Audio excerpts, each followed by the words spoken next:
So if it hadn't been for Churchill's decision, my uncle probably would have been alive and probably would have had a long and healthy life where he would have helped people as a doctor.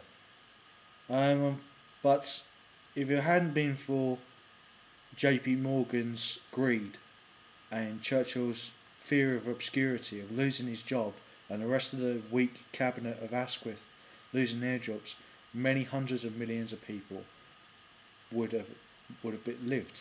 There would have been no Stalin, no Lenin, no Mao in any sense of how we would understand them today. The main points of what we come to understand as National Socialism today, which have its roots before World War One, but only really came to the fore because a corporal in the German army found it his formative experience in that war of close combat, of being a runner, of receiving the Knight's Cross, which saved him from obscurity, in his own words, was the making of him, which was Adolf Hitler. If he hadn't gone into the army, he might not have met Austrian National Socialists uh, who went to the front with him and put the two ideas of nationalism and socialism together. Maybe they would have come together, but the drive towards a certain amount of revenge in the Second World War, particularly against the French and the Russians, wouldn't have been there. You know, there was no sense from the people that knew him before the war of any sense of anti-Semitism in him. You know, perhaps if he had known what the crime families had done in Russia or something like that, but he was far away from that knowledge at the time, you know. And whether he would have felt sympathy as a German soldier for Russians, I'm not sure. There is some of that in his book, My Struggle, Mein Kampf. He did even describe the Russians as a great nation. You know, I've read Marx's Das Kapital. I've read Hitler's book as well. It doesn't mean that I agree with him. I profoundly disagree with him, but it doesn't mean that I understand him and I know what I'm talking about. You know, the all these monstrous people came together at the same time in history.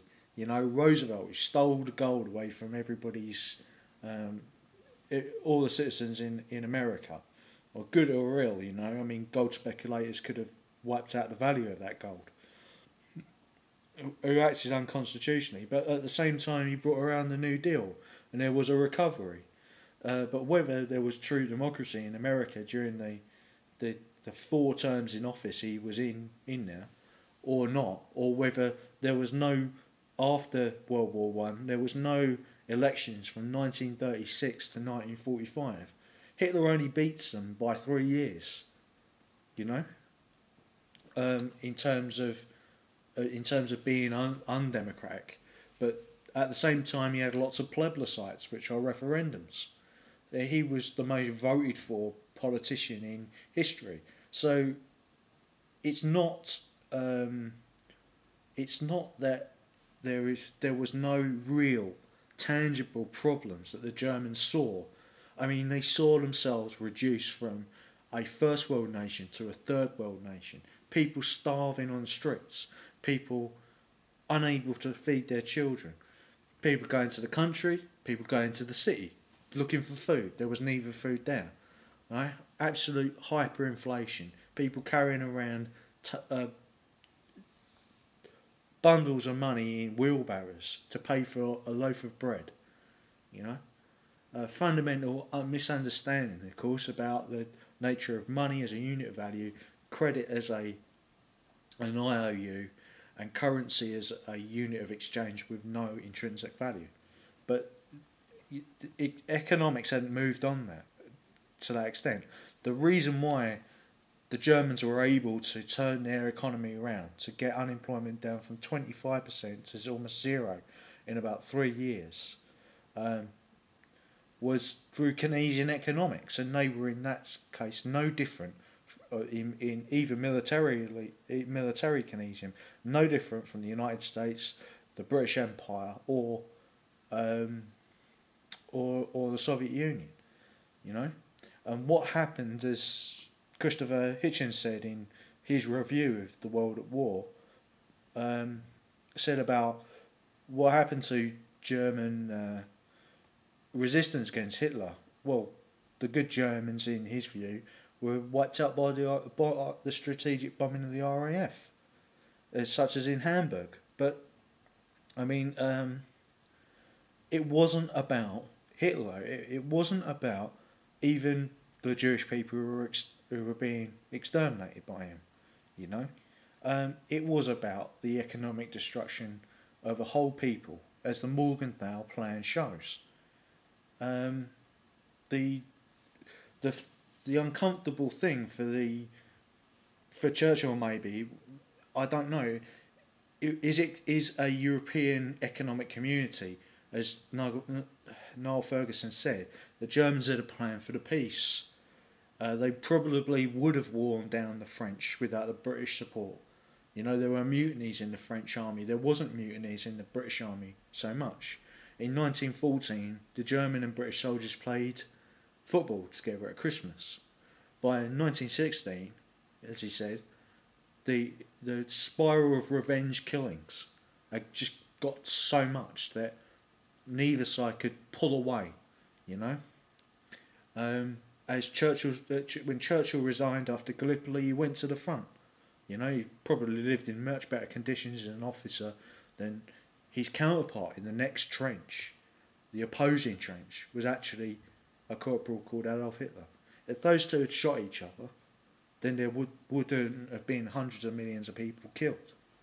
And if there hadn't been a First World War, then maybe Hitler would have become an artist and led sort of an average life. You can never tell, you know. But from the what ifs of history is what we gain a real insight of what could have happened. You could have, if the Germans might have, like in 1870 when they were attacked by France and Russia, gone back home and nothing would have changed.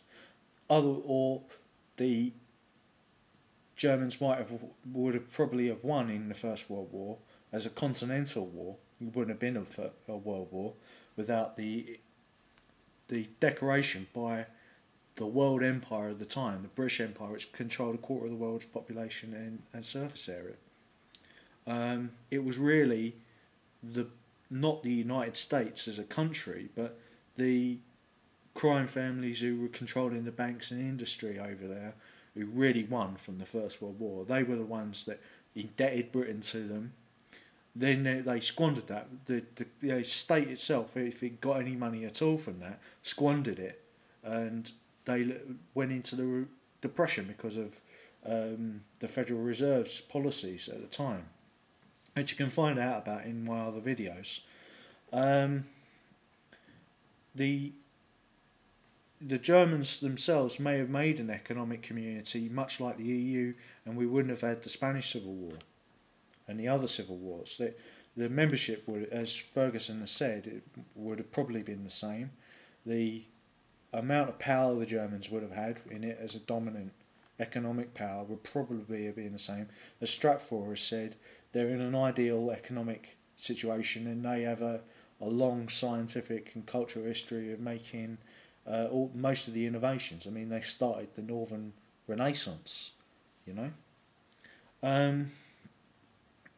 But British Empire could have existed. A strong United States could have existed. The social democratic British Empire may have spawned a social democratic German Empire, and the Russians would have become an Asian country because they would have been pushed over the Urals, you know, from whence the Russians originally came. The Slavic element of the Russians, anyway. So, I hope you found this series informative, and let's hope for no more wars. No more Churchills, no more Hitlers or Stalins, or Maos, or Lenins. Thank you.